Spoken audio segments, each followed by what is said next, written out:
ఉన్నాడు సాయి ఎల్లప్పుడున్నాడు, అణువణువున ఉన్నాడు, చెన్నుగర విబింబముగు ఉన్నాడు, ఈ గ్రంథమెప్పుడు గృహమునన్. సాయిరాం సాయిరాం సాయిరాం. ఆ దాసగనుడి శిష్యులైన వాడియా దంపతులు ఆ దాసగనుడి ఆజ్ఞతో షిరిడీకెళ్ళి ఆ సాయినాథుడి ఆశీస్సులు పొందారు. తమకి త్వరలోనే సంతానం కలగాలని కోరారు. సాయినాథుడు అడిగిన దక్షిణాన్ని ఇచ్చారు. ఆ సాయినాథుడు చిరునవ్వులతో ఆ వాడియా దంపతులని దీవించి త్వరలోనే మీకు సంతానం కలుగుతుందని ఆయన ఆశీర్వదించారు. ఆ తర్వాత వాడియా తన సతితోడ నాందేడుకే తెంచే, వాడియా తన సతితోడ నాందేడుకే తెంచే, సాయినాథుడి దీవెన వలన, సాయినాథుడి దీవెనల వలన తన బ్రతుకందు మోడులు చిరుగురించునని ముదమును పొందెను. ఆ ఐశ్వర్యవంతుడైన వాడియా తిరిగి తన సతితోటి తన నాందేడులో ఉన్న తన ఇంటికి చేరాడు. ఎన్ని సంపదలున్నా, ఎన్ని ఆస్తుపాస్తులున్నా, ఎంత కీర్తి ప్రతిష్టలున్నా అంతకుముందు ఏదో ఒక చింతతో బాధపడేవాడు. కానీ ఆ సాయినాథుడి ఆశీస్సులు అందుకున్నాక ఆ చింతంతా పోయింది. తనకి త్వరలోనే సంతానం కలుగుతుందని ఒక ఆశ పుట్టుకొచ్చింది. ఆ సాయినాథుడి ఆశీస్సులతో మనసంతా ప్రశాంతపడింది.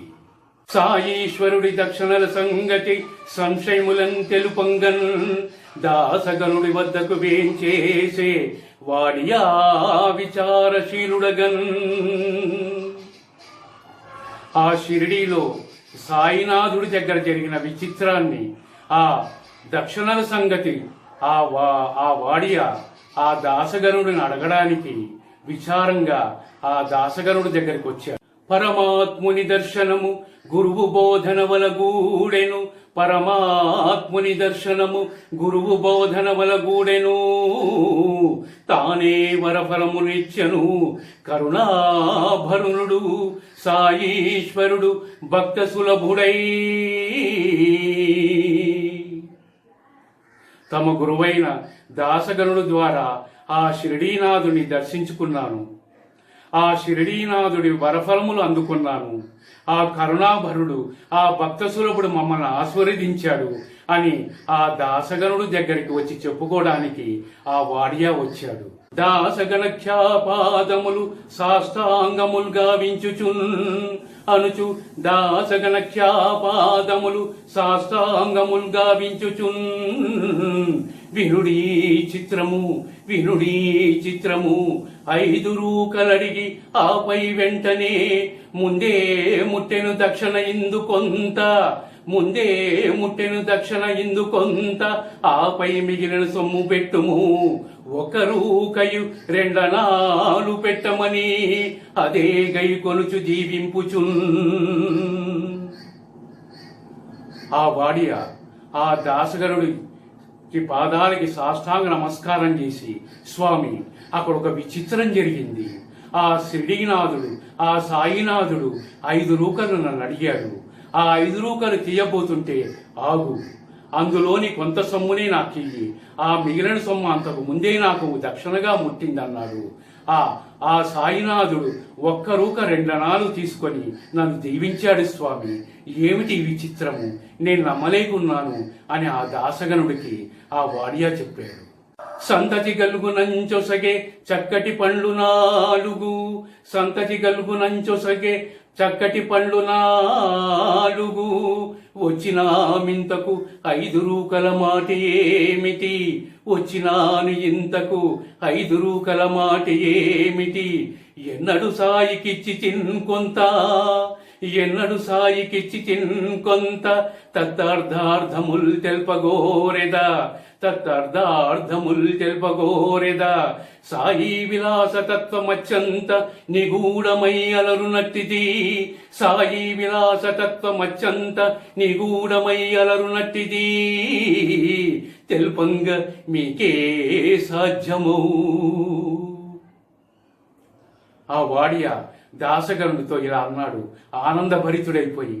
ఆ సాయినాథుడు 4 పండ్లు మాకిచ్చి త్వరలోనే మీకు సంతాన భాగ్యం కలుగుతుందని ఆశీర్వదించాడు స్వామి. ఇంతకీ నేను వచ్చింది ఏమిటంటే ఆ 5 రూకల మాట ఏమిటి స్వామి? నేను సాయినాథుణ్ణి చూసింది ఇప్పుడే కదా, మొట్టమొదటగా ఆ షిరిడిలో అడుగుపెట్టినది ఇప్పుడే కదా. 5 రూకలు అంటాడేమిటి? ఆ సాయినాథుడి యొక్క నిగూఢ తత్వము మాకు తెలియదు స్వామి. ఆ సాయి విలాస తత్వము అరనునట్టినది ఆ ఒక్క విశేషము మీరే తెలపాలి, అది మీకే సాధ్యమవుతుంది స్వామి అని ఆ వాడియ ఆ దాసగనుని అడిగాడు. దాసగనుడు కొంత తడవ సాయినాథుని మనసున దలచి, దాసగనుడు కొంత తడవ సాయినాథుని మనసున దలచి, చిరునవ్వులన్ బాసుర భక్తి విశేష సుధాసమ బాష్పాక్షయుగడి తళతళ మెరియన్, బాసుర భక్తి విశేష సుధాసమ బాష్పాక్షయుగడి తళతళ మెరియన్. ఆ దాసగనుడు కొంతసేపు ఆ సాయినాథుణ్ణి మనసులోనే తలిచాడు.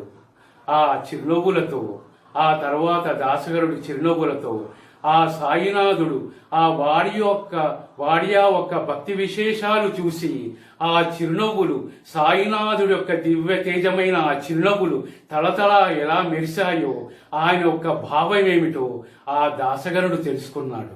దక్షిణ కొంత ముట్టెననగా, ముందే కొంత దక్షిణ ముట్టెననగా, మున్నెన్నడో సాధు సజ్జన సద్భక్తి యతీంద్ర యోగి వర్యులన్, సంతాన వాంఛార్థివై ఘన సన్మానమునర్చితివో.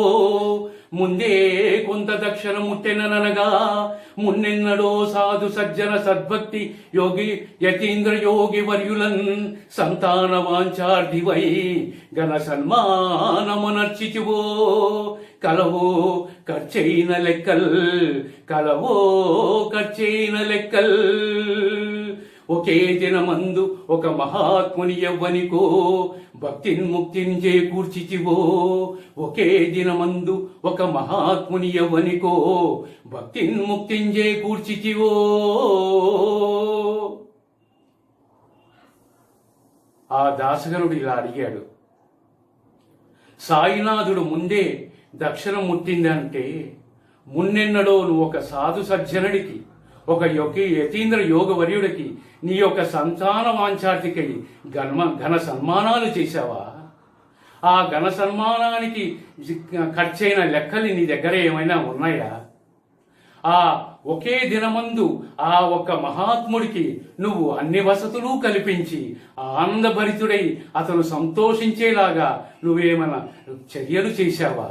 ఆ ఒక్క దానికైన ఖర్చులు నీ దగ్గర ఏమైనా ఉన్నాయా అని ఆ దాసగనుడు ఆ వాడియాని అడిగాడు. శ్రీమౌళి సాహేబను నామంబుగల సాధువుండు, శ్రీమౌళి సాహేబను నామంబుగల సాధువుండు, నాందేడున జనంబా మహితు సాధువుగా, జనంబా మహితు సాధువుగా, మతి దప్పిన ఫకీరుగా తలపోయన్, మతి దప్పిన ఫకీరుగా తలపోయన్. ఆ వాడియ ఇలా అన్నాడు, స్వామి, ఈ నాందేడున మౌళీ సాహేబ్ అని ఒక సాధువుండు, ఒక మతి తప్పిన ఫకీరు తిరుగుతూ ఉండేవాడు. ఆయన ఆ భోజనం లేక అటు ఇటు తిరుగుతుంటే ఒక రోజు నేను ఆయనని పిలిచి, తనలో లోపలే ఏదో గొనుగు కొనుచుండు, తనలో లోపలే ఏదో గొనుగు కొనుచుండు, ఏ మహాత్ముడో పిలిచిన పెట్టినాడే తినును, ఏ మహాత్ముడో పిలిచి పెట్టిన నాడే తినును, పిచ్చివాడందురు కొందరు, పిచ్చివాడందురు కొందరు, ఊరిలోని బాలకులు మట్టిన్గొట్టి తరిమినంగాని, ఊరిలోని బాలకులు మట్టిన్గొట్టి తరిమినంగాని, ఎవరిని ఏమన్బోవడు, గౌతమీ తీరాన సన్మార్గంబున కనబడు. స్వామి, ఆ మౌళీ సాహెబ్ అని పిచ్చివాడు, ఆ సాధువు ఈ ఊర్లో అప్పుడప్పుడు ఇక్కడిక్కడ కనబడుతూ ఉండాడు స్వామి. ఏ మహాత్ముడో పిలిచి అన్నం పెట్టినప్పుడే తినేవాడు స్వామి. అలాగే ఆకలితో అలాగే ఉండిపోయేవాడు స్వామి. కొన్నిసార్లు ఈ ఊరిలో జనాలందరూ పిచ్చివాడంటూ ఉండేవాళ్ళు. ఊరిలో బాలకులందరూ మట్టితో కొట్టి రాళ్లతో కొట్టి తరిమిన ఎవ్వరినీ ఏమనేవాడు కాదు స్వామి. ఈ గౌతమి తీరాన అప్పుడప్పుడు కనబడుతూ ఉండేవాడు స్వామి అని ఆ వాడియ ఆ దాసగనుడికి చెప్పాడు.